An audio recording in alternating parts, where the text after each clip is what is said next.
So it's going to be Kamala Harris. Yes, she is going to be the candidate that takes on Donald Trump for the presidency of the United States. I'm joined live down the line from Washington, D.C. by Jon-Christopher Bua, White House correspondent at Real Political News, and he joins me right now.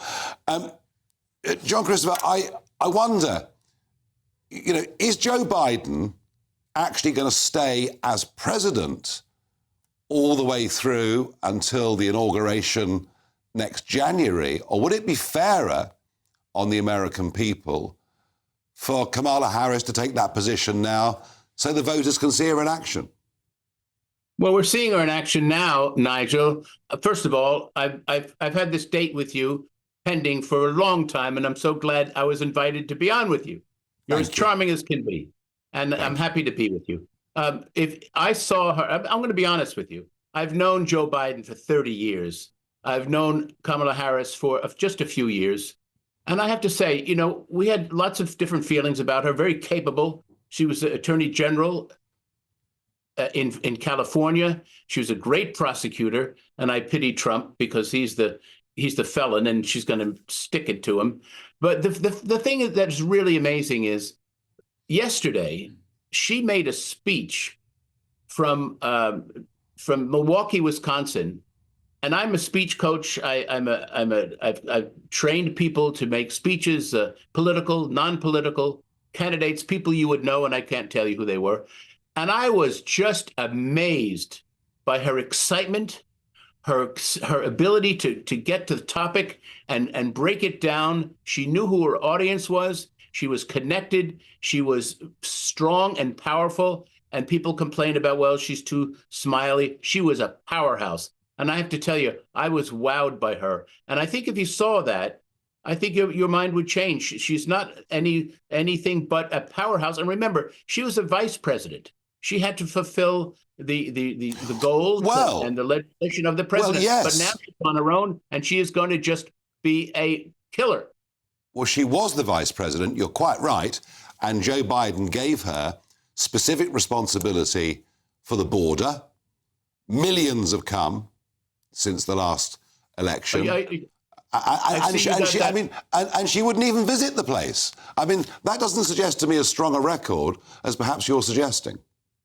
Well, with all due respect, I think you may have been visiting Mr. Trump a bit too much because you've got his talking points about the border and others. No, America's talking about it. It's not just Donald Trump.